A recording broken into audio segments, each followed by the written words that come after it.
My name is Gareth Thomas. I was a professional rugby player who captained the British Lions and won over 100 caps for Wales. I also just happened to be gay. In 2017, I filmed a documentary. It was called Gareth Thomas v Homophobia, Hate in the Beautiful Game. And it exposed the institutionalised homophobia that lies within professional football, in the boardroom, on the pitch, and on the terraces. In these stands behind me, I witnessed homophobic chanting and saw the stewards and police do nothing about it. And when I tried to engage with the powers that run the game, I got sweet FA in return. Do you feel that if a professional footballer came out within England and Wales, then the PFA would have a procedure and a policy there to protect him? Well, I hope so. I don't know whether to laugh or cry. There's a good old saying in sport, is failure to prepare is preparing to fail. And this, to me, is an absolute failure. There are currently 5,000 professional male footballers in Britain, but none who are openly gay. When roughly 1 in 6 people identify as gay, lesbian or bisexual, how is this even possible? I know for a fact there are pros who are gay, and I know they're in the closet because there is something drastically wrong with the national game. So I'm back. And I'm going to ignore the dinosaurs at the top. I'm going to go straight to the clubs, the fans and Parliament in an attempt to take the national game and dig it out of this bigoted rut and into the 21st century. I'm going to try and get the laws of this land changed. I'd like to think that in 2018, making change and being different doesn't lead to anybody losing their life. And get clubs to accept that they have a responsibility to all of their players and all of their fans, no matter their sex, race or sexuality.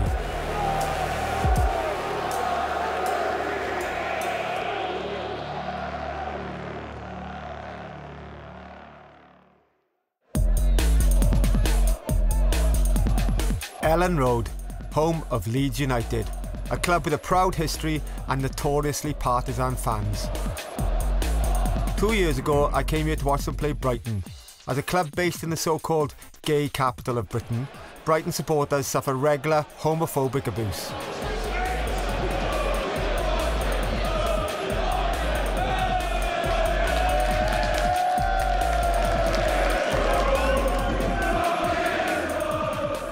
For 90 minutes, I sat and watched hundreds of people hurl homophobic abuse while stewards and police looked on.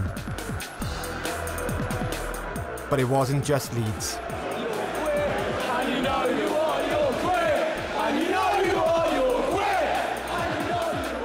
I found homophobic abuse a regular occurrence on British terraces. And I was a bit gobsmacked. It's a human right that we're allowed to be who we want to be. Yet, football, for some reason, feels that, yeah, you can be who you want to be, but within this game, if you're not the stereotypical male or female we expect you to be, then you know what? We're allowed to abuse you for 90 minutes. That, in my book, ain't right. 2 years later, I'm back at Leeds. There have been changes. The club has new owners, a new attitude, and an LGBT supporters group. Hello, how are you doing? Marching out together. Do you feel the club firstly had to recognise there was a problem? Is it a problem? Yes, it has been. I think things, your own experience, I think that's something that other fans have also experienced. And I think that's why our group's so important, because we want to highlight that football is changing. There are groups like ours, you know, there's over 40 now across all the leagues doing similar things to us. Seeing Leeds United represented in that will stop and make people think, oh, football has changed, and it might make people think, like Chris, who this is her first game back in 10 years, I can give it another go. So why 10 years? I'm the T in the LGBT. I transitioned in 2010-11, and a football club, football ground, is probably one of the risky environments I could be. I'm very high profile. I'm 6 foot tall, I have a deep voice, as soon as I open my mouth, I am a very identifiable LGBT representative. How are you feeling now prior to the game today, then? I'm quite apprehensive. I'm sort of starting to nerve up a bit now. Right. Being back in the stadium for the first time in 10 years is quite something. And I've come with my teenage boys, and it's important because that generation is very LGBT aware, very LGBT supportive, and this is a commercial imperative for football clubs. They've got an audience there who supports us. They're aware of it. They're socially conscious. They're a trans generation. So it's important for me to be here. It's important for me to be seen here with that generation. And it's important for me to be seen here with this group. I'm a strong believer that people aren't born evil or nasty. It's a lack of experience, a lack of exposure to things, and people don't like things that are naturally different to them. And by having that education piece, by having people like Chris come to the game today, and just creating an environment that really just makes everybody feel like sport is everybody's game. I stick around for the match. Last time I was here, I was on the terraces with Brighton fans being roundly abused. Today, I'm here as a guest of the club, up in the corporate boxes, out of earshot of anything unsavoury. But below me, Chris, in her red hat, is in the thick of it. Chris, who transitioned from male to female, is her first game here in 10 years, so she obviously feels that now is the right time to come back to the ground, to come back to the club. So she's sitting in the family stand and hopefully having a good experience. How's it gone? Yeah, all right. I mean, I guess that the best thing you can say, it's gone without incident, hasn't it, really? Right, okay. And that's all you could ever wish for. But things are changing. They could be better, of course, and maybe there'll be times when things will change out there, atmosphere-wise. Like, what do you think needs to be done then? Where do you think football needs to go next? It starts at the top, doesn't it? Everything cascades down. We all know it's wrong. We know that there's going to be gay footballers out there. So why isn't it being fixed? And it'll be lots of other things. It'll be a player walking out on the pitch, recognising that there's a flag up, or recognising that there's people in that crowd that support them. Yeah. Chris reckons change needs to start at the top. Leeds United are supporting marching out together, and in turn, they're supporting a straight, grassroots Sunday League team, 𝗵𝗄𝗏𝗲 FC.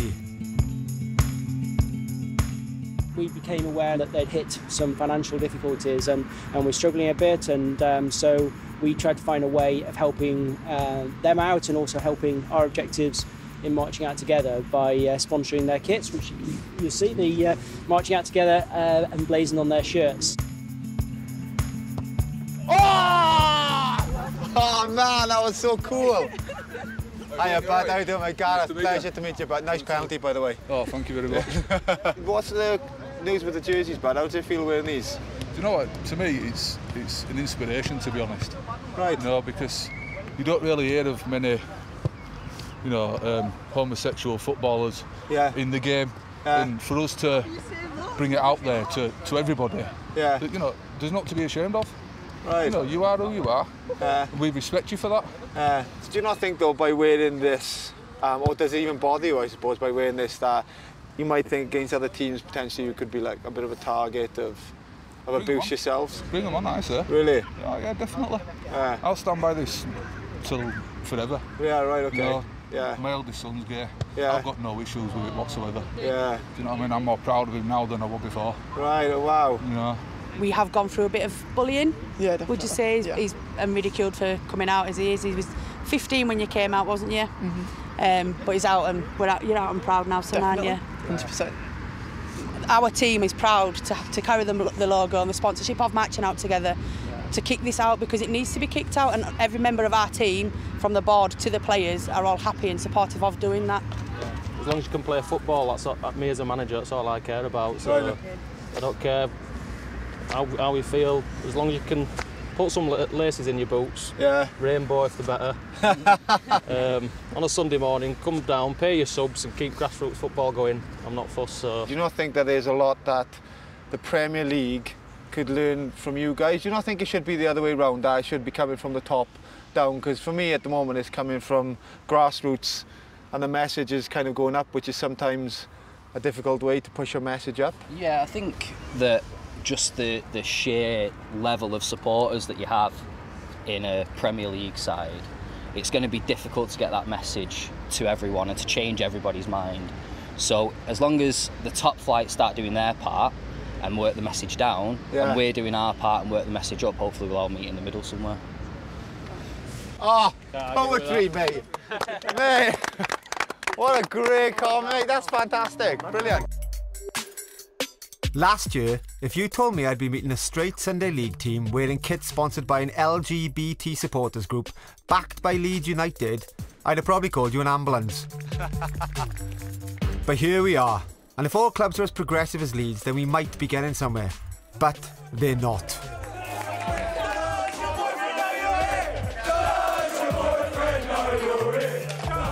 The 2018-19 season unfolded along the same old lines. Homophobic incidents were up 9% across the game, from grassroots to the Premier League to the international game. A few clubs were actively trying to address it, others, allegedly, were just turning a blind eye.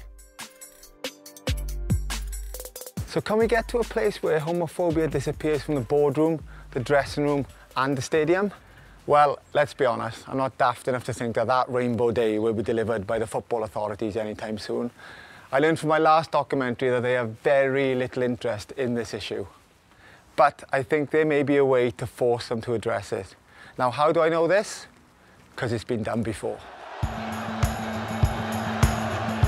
In 1991, in an attempt to tackle the rampant racism and hooliganism infecting the game, Parliament passed the Football Offences Act. Section 3 outlaws racist chanting. So if you racially abuse anyone within a football stadium, you can be arrested and charged under the Football Offences Act, although not for any other specific form of abuse. In 2017, a parliamentary select committee found that homophobic abuse in football was now a bigger problem than racism. But nobody's thought to update the Football Offences Act to cover homophobia. Now, isn't this an obvious oversight? Well, I think so. So I've come to Cardiff City, my hometown club, to meet Superintendent Steve Murray. He's in charge of all matchday policing. Hello, bud. Hi, Gareth. How are you? I'm good. You well? Not too bad, thank you. Good start. Is this your permanent perch? Yeah, this is where I tend to place myself on a match day. I've got a good view of the ground and especially all the spectators, and we're really well placed to be opposite the away fans, which tends to be a focus point for a lot of my attention during the game. So if somebody was being racially abusive, what could you do? We have the power of arrest under the Football Offences Act, under the Public Order Act. It could have an impact on their home life, their family life. Under the Football Offences Act, they could be ejected from coming to support the team for 10 years. Yeah. But that also leads on to international football games. That deterrent of potentially having somebody's passport taken away from them, preventing them going to follow their favourite national team abroad, is also a powerful deterrent on them behaving. And if there was abuse of any other form, you couldn't do the same? Well, we could be still maybe, as long as we've got evidence of it, we might be able to use our Section 5 Public Order Act powers, but we wouldn't be able to use the Football Offences Act powers. That's what we'd be relying on in relation to that.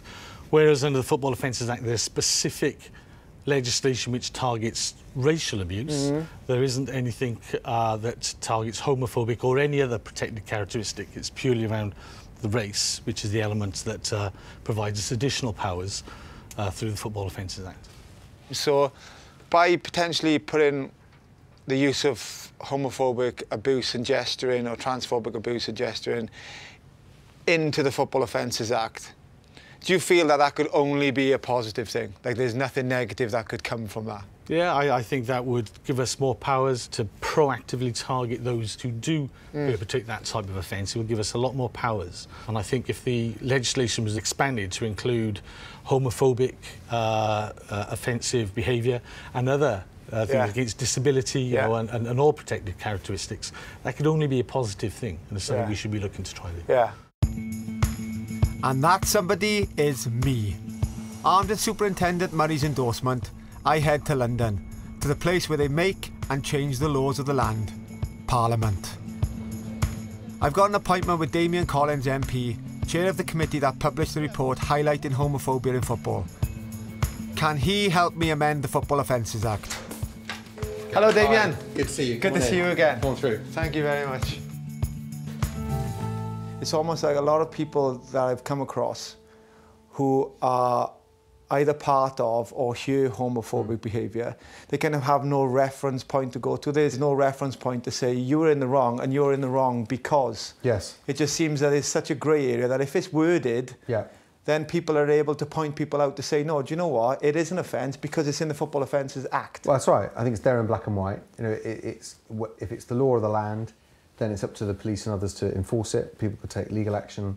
People failing to comply, and it sends a really powerful statement. You've got you know, an Act of Parliament signed by the Queen, where it's there in black and white. Yeah. But I think if we were debating that as a bill today, it would be unthinkable that homophobia wouldn't be included along with racist chanting and abuse as well. So I think we could amend that. It would, in law, put homophobia on the same status as racism and mean the police have got absolutely full powers to act. So how would we go about amending the law? The best thing to do would be to publish it and say this is the amendment we want to make to the bill, and then getting it out there to get support from other members of Parliament. And if we can get a majority of MPs to support it, then we might better find a way of getting it done quite quickly. I like the fact you're saying we, which means we got you on board already. Because I was looking for a trusty member of Parliament who could help me out on this, and I was wondering if you knew any. Yeah, I'd be happy to help you. I'd be happy to help you. Yeah. Really, would you? Absolutely, yeah. Oh, that'd be brilliant. You, my man, are on my Christmas card list. Well, that all sounds easy enough. Amend the Act, present it to Parliament and get the Queen to sign a bit of paper. Is it really that simple? Well, we'll see. Meantime, my crusade has begun. Although it's not just on the terraces I want to effect change, I also want the dressing room to feel a safe space for gay footballers. When he came out in 1990, he was subject to vile abuse on the terraces, in the press and on the streets. 8 years later, he took his own life. I've come to Norwich City, the club where his career began, and the one he's still most closely associated with. In the tunnel now where the players are, I think what really strikes you is that all the images that are on the wall are ones of success. Players who've been successful, players who've been iconic in the club, and players who this club doesn't want to forget. And I think then when you turn on the corner and you see that they have an image of Justin Fashanu here, aligned with all the success they've had, it goes to show what this club thought of him, not just as a player, but as a person and what he did as well. And not to want to forget that, I think sums this club up. To my knowledge, Norwich City are the only professional football team in the whole world with a photo of an openly gay man in the players' tunnel. Now for me, and I speak from experience, the most vital thing a gay sportsperson needs is the support of the dressing room. Norwich have invited me to talk to the under-23 squad, tomorrow's stars. I'm going to tell them how my teammates reacted when I came out. How do you think that it'll be received, and do you think they'll really take anything from it? Some would take loads from it, others will take just a little bit. It's about hitting certain guys, and I think what we need to do is prepare them the day when it happens that, you know, a footballer comes out, or one of their friends, or maybe one of them guys, we don't know, you know, that this might just help them realise that it's all right and it's safe and there is support out there, because I think they live in a world now of social media where they get attacked, everything they do they get judged. So for these guys it's so hard to feel secure and to talk to people that, you know, if this helps one of them, great. It might help one of them who talks to a mate, who helps a mate, who helps a mate in 10 years' time. We don't know, but for us, you know, we feel we've got a duty to try and help them, and I think they'll take that from them.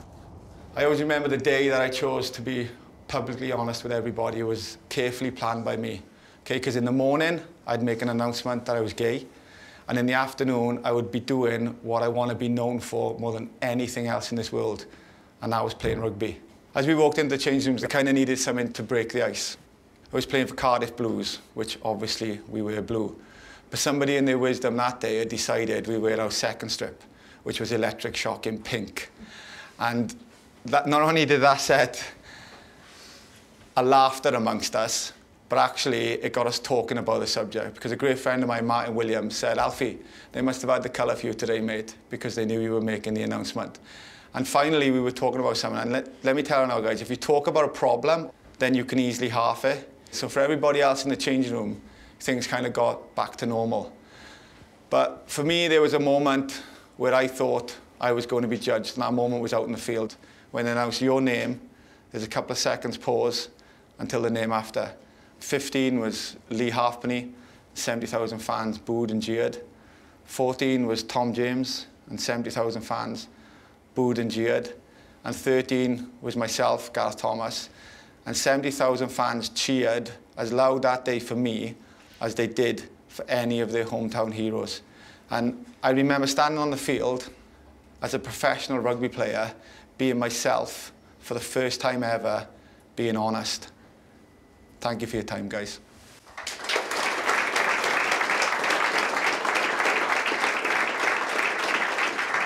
Cheers, boys. Okay. Thank you, guys. Thank you very much. Yes, thank you. Cheers, bud. Thank you, boss. Thank you. Thank you, bud. Thank you. Thank you very much. Thank you. Thank you very much. Thank you, boss. Thank you. It may be something that they never, ever are affected by in their life, but the possibility is that they might be, and especially if they become successful. So hopefully there's a moment here today which something registered, and they feel that maybe they've left the room completely different people than they were when they walked in the room. Straight after, I gave the same speech to the first team squad, but I won't bore you by repeating it. Although something happened after that's worth sharing. Norwich's Swiss international Tim Klose asked me if my coming out had caused any awkwardness in the dressing room.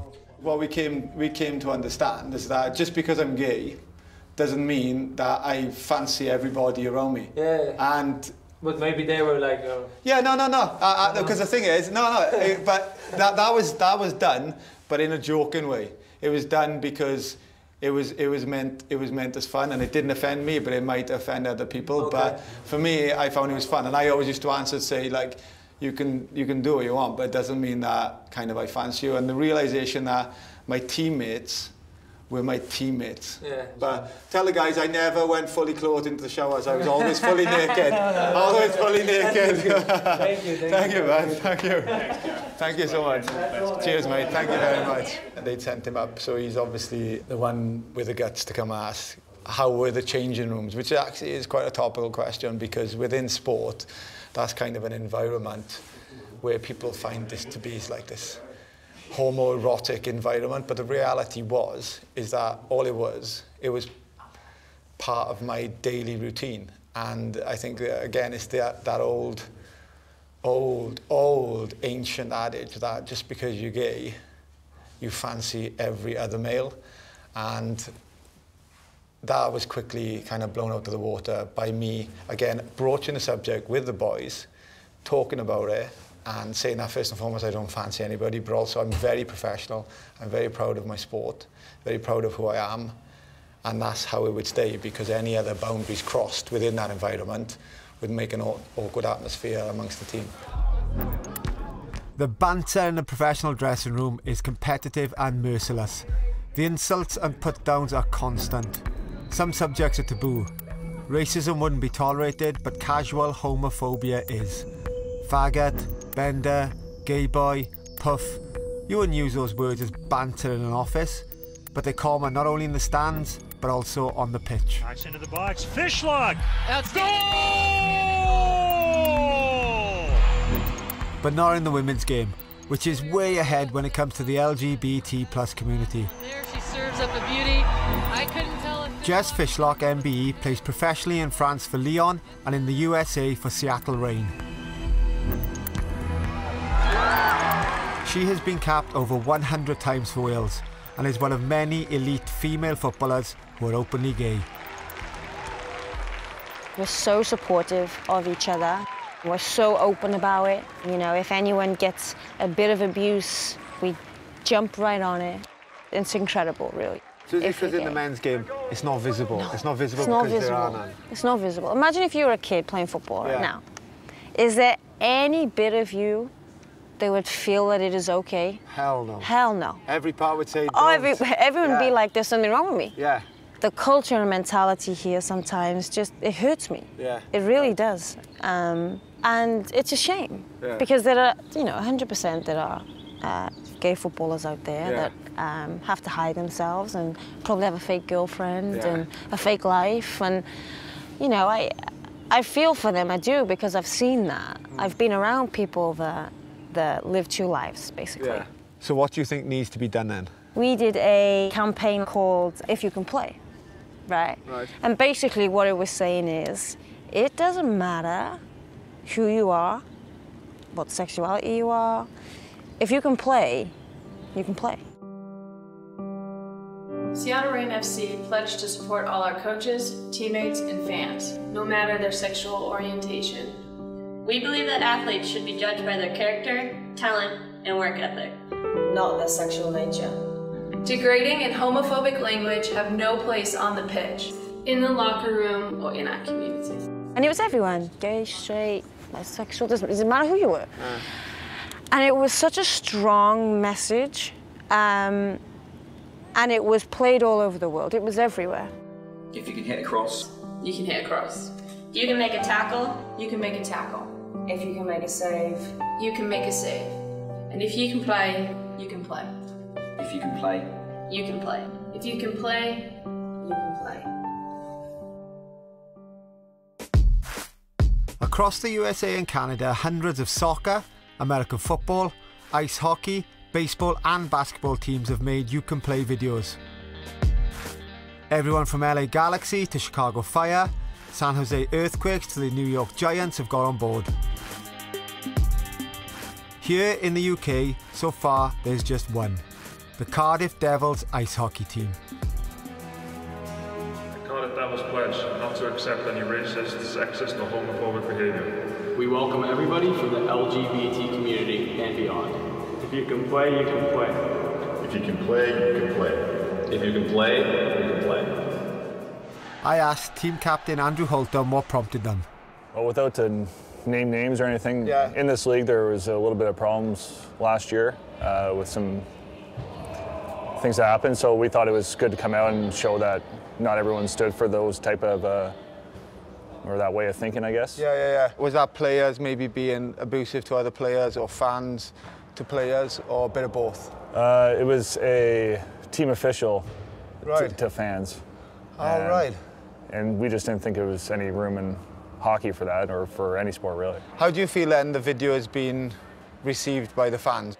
Well, our fans have really got behind it. I can't speak for anyone else, but for me it was very important. That's something I definitely believed in, and I wanted to get the message out there because of things that happened in the league before. And if people are feeling uneasy about coming to ice hockey because of that, I want to make sure that they didn't need to be, and they could come to ice hockey, especially in Cardiff, and feel welcome. Class.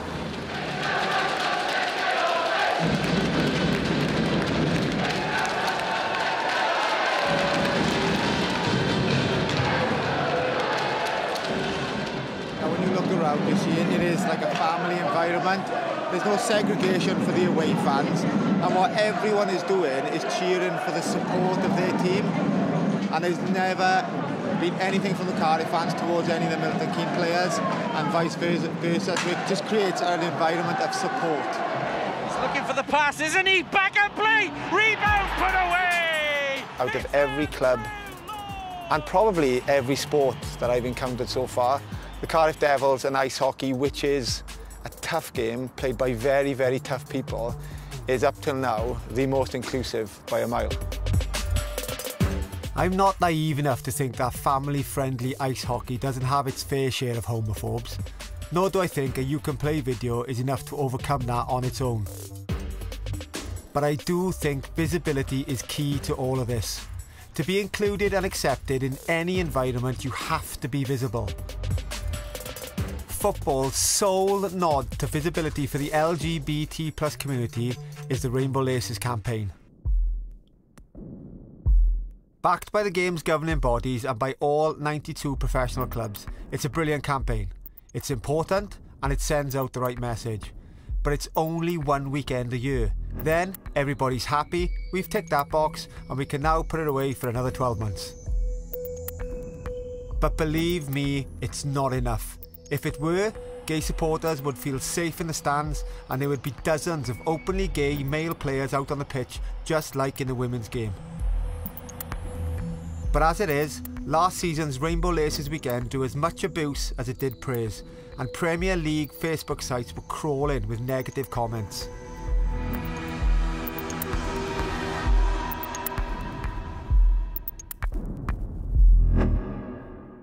People saying, say no to LGBT. This is Arsenal, not gay snell. I support Chelsea, but I will never support this. A woman is to have a man, not woman to woman or man to man. You disgust me today, Chelsea. God created Adam and Eve, not Adam and Steve. I got you down before. And then you flick through and you go to them, probably what is the biggest club in the world, Manchester United, and gays and lesbians are disgusting and absolute madness. Manchester United endorse or engage in the right of sensible initiatives, not this disgusting thing. Kick this nonsense out of football. Straight people have rights too. Nobody's taking anybody's rights away from straight people. Why do multicolour laces feel so insecure about what they do? Keep sexual preference to the self and let football be. Again, totally missing the point of what the Rainbow Laces campaign is all about. And people get so disgusted. When it comes down, they bring it down to sex. And it's not about that, it's about human rights. And they bring it down to something that's very personal or could be deemed as very seedy. And that's their defence mechanism for justifying the slanderous words they use. Keyboard warriors hiding behind anonymity. Stadium warriors hiding in groups. They make football grounds feel unwelcoming and unsafe. And if I were a gay footballer, would I want to step out into these arenas? No, I don't think so. 4 months after we first met, I get a call from Damian Collins MP. The Cross-Party Sports Select Committee are going to back my amendment to the Football Offences Act. If it's passed, the new act will not only outlaw racism in football grounds, but also any abuse relating to disability, religion, age, sex, and sexual orientation. To mark the bill's presentation to Parliament, I've been invited to the House of Commons to attend a launch event. I'm extremely nervous because I am going into an environment that is completely new to me, but I'm actually extremely proud and I'm extremely passionate because I do feel like today I've become a voice for change, which actually is quite scary, but also in a way really humbling, because I feel a lot of my life has been dedicated to potentially this moment, because I really do feel what happens today could be change for the game and for fans and players all over the world. So this is the actual amendment. So this is the first time that I've actually seen a hard copy of it, and I suppose, well, it is the first time it becomes a reality now. And it actually states in here that it's wrong to abuse somebody over their sexual orientation or over their sexual identity. So it's, well, yeah, it's phenomenal to actually be in this place, in this amazing building, doing something that is very, very personal to me, something I'm very passionate about, but also I've got the powers that can make a change, being as passionate about it as me as well. Good afternoon. Welcome to the Houses of Parliament and to Speaker's House. I'm Damian Collins, the chair of the Digital Culture, Media and Sport Select Committee. In the 1980s, it was often the case that black footballers would receive persistent racist abuse, and indeed when the Football Offences Act was introduced, that was part of trying to give the police and ground stewards the legal power to act against the undesirable behaviour of certain fans within grounds, and to know that they had the law on their side if they did it.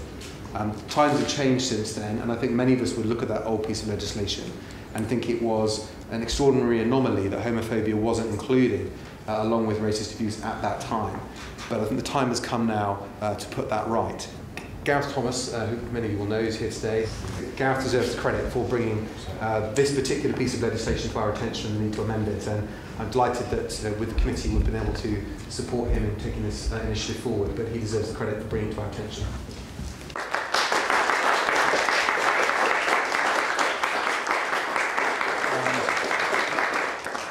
20 years ago, there was a young black footballer who was openly gay. And 20 years ago, he took his own life because he told people that he was different and he forced to make a change. I'd like to think that in 2018, making change and being different doesn't lead to anybody losing their life or anybody living a lie or living a life that they don't have to live. Thank you all so much for being here. I really appreciate it all. Thank you.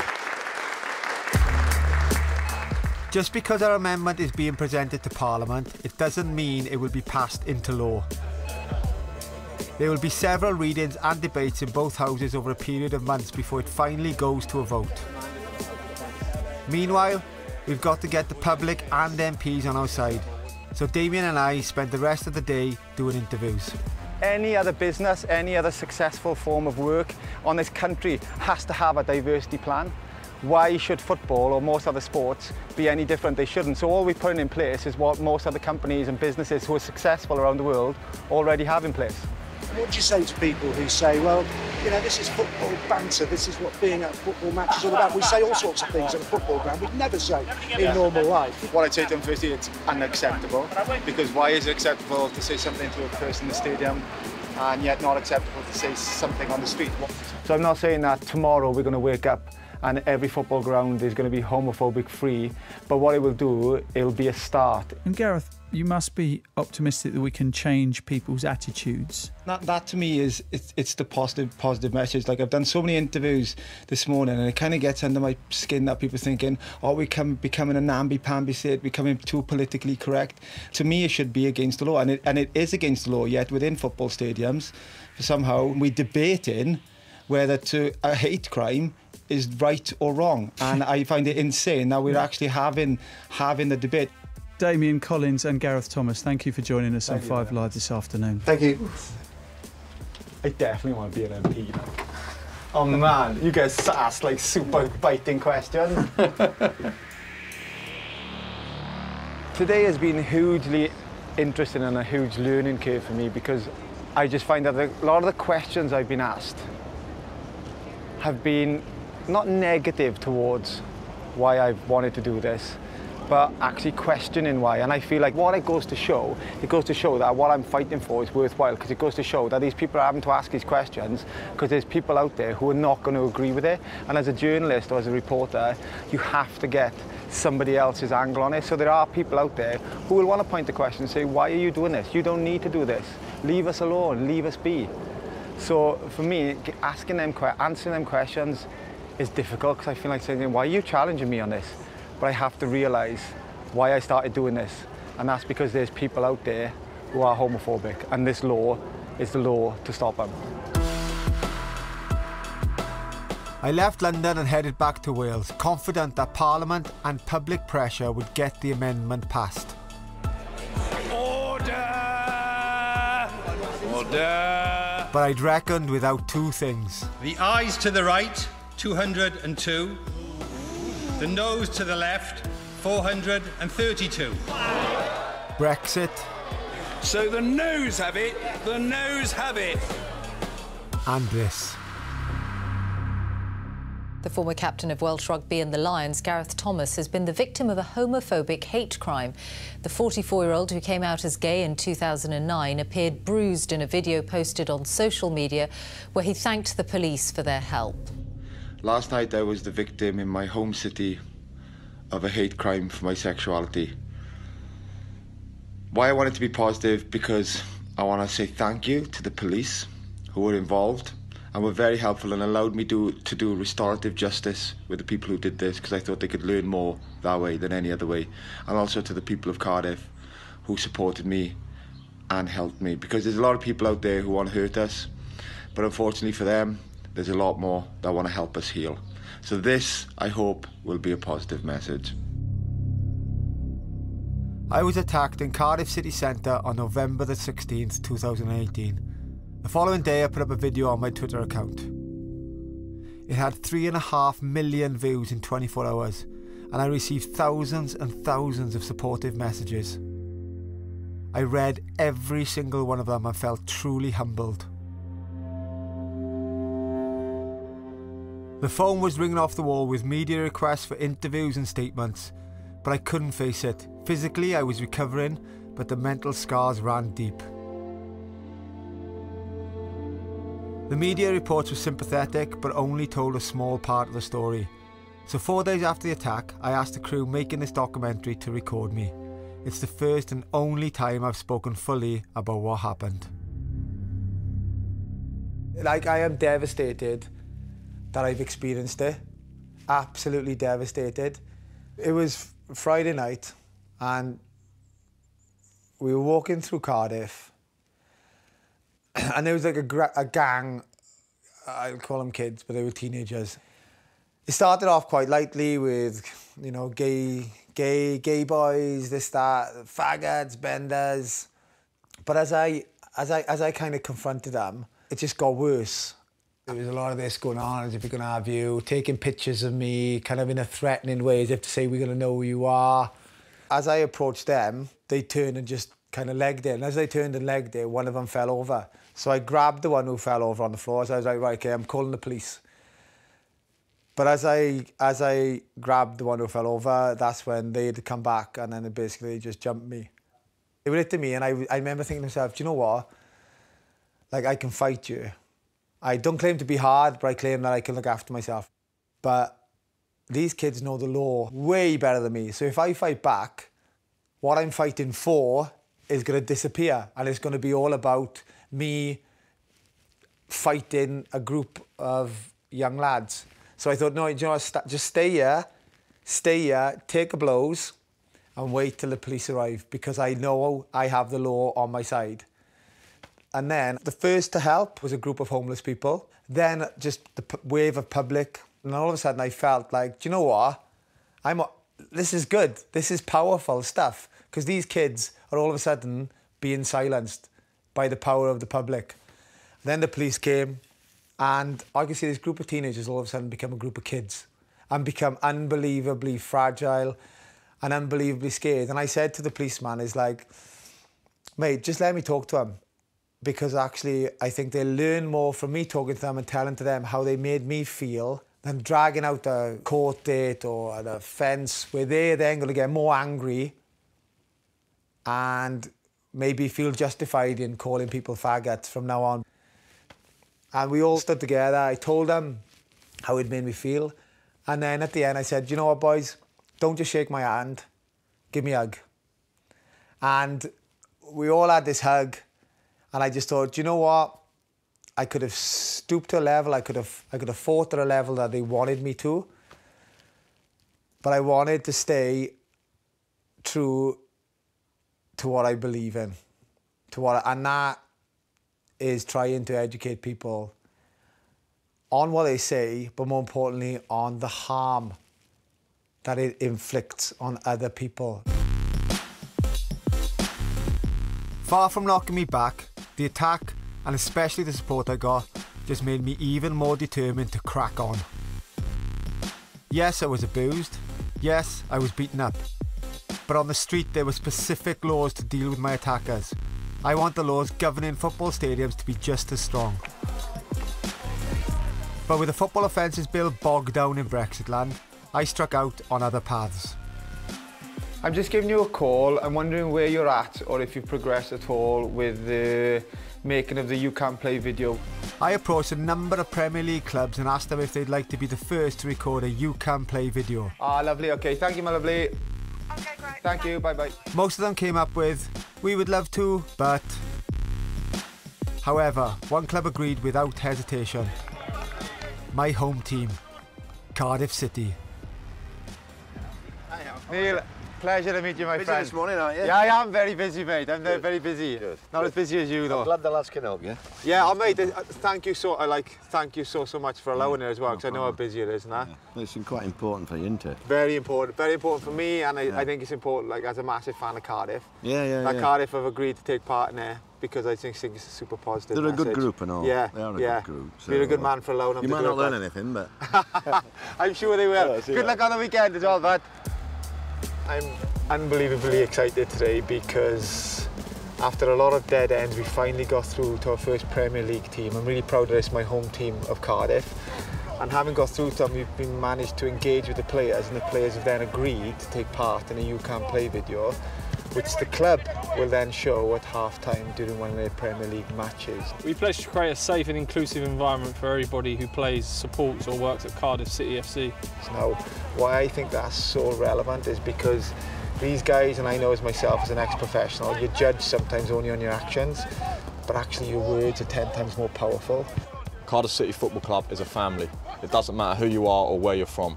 Everybody contributes and everybody matters. We are all Bluebirds. Yes! Spot on, Rosie. Love it. Huge pressure on the next one because that was like a 10 out of 10, mate. Genuine, but genuine. We pledge to support athletes, fans and everybody within the LGBT community. Oh, Josh, man, see it. Cheers. Legendary. Thank you, man. If you can coach, you can coach. If you can kick, you can kick. If you can play, then you can play. Mate, thank you. No worries. Thank you very much. Cheers. It's exceeded my expectations. What they said on camera was unbelievably important, but what they were saying and doing off camera was just as important. Mate. Saying that we support what you're doing, mate, good on you. We believe athletes should be judged by their character, work ethic and talent, not their sexual orientation, gender identity and or their gender expression. And I think Sean Morrison, the captain, was unbelievably supportive. No question of holding the flag. Big supporter, man. Thank you, bud. 1, 2, 3. If you can play, you can play. Nice one, man. Thank you, pleasure to meet you, man. Honestly, pleasure. Oh, to meet you, bud. So for them to be able to support it vocally, for the club to support it during a Premier League match, to me, it's groundbreaking. I'm really, really proud.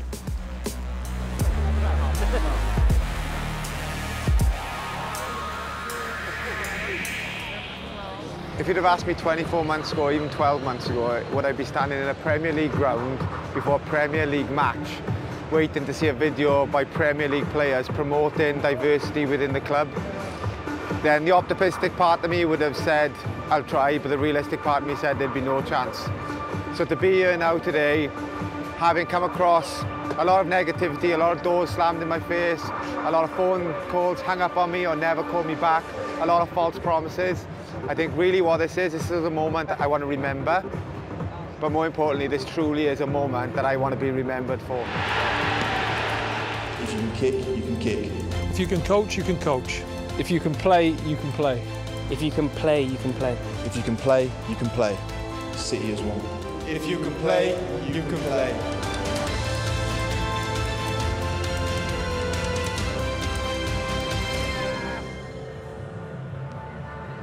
My work here is done.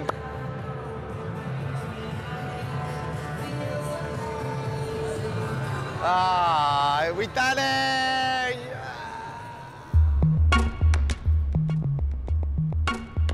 One other idea I want to see adopted by all 92 professional football teams is a unified diversity policy, something that is already common across other industries. So I've decided to write a code of practice. Pride in Football, a UK-wide alliance of LGBT+ fan groups, have been helping me draw up the code. Hello, Gareth. Hello, lovely. Hi, gorgeous. You alright? Alright, bud? You okay? Alright, boy? You alright? We have to have honesty about what you think, because it needs to be the right one. Because what I don't want is clubs to come back to us and say, well, we can't accept this code of practice at all because this point is not going to be able to happen. Rather than put you through the full 90 minutes of this meeting, I'll give you the edited highlights. We all agree that every football stadium should have prominent signage showing that LGBT-phobic language will not be tolerated. That a live system for reporting abuse will be signposted in match day programmes, on the main screens and advertising hoardings. that all stewards will be given training in how to spot and deal with homophobic abuse, and that all staff at every club do inclusion awareness workshops. But the most radical thing we all agreed on was how to deal with someone caught dishing out abuse. The feeling invariably from the fan groups is that where possible, let's re-educate people. Right, okay, that's interesting. So there's this issue about bans and how long bans can last, and often that's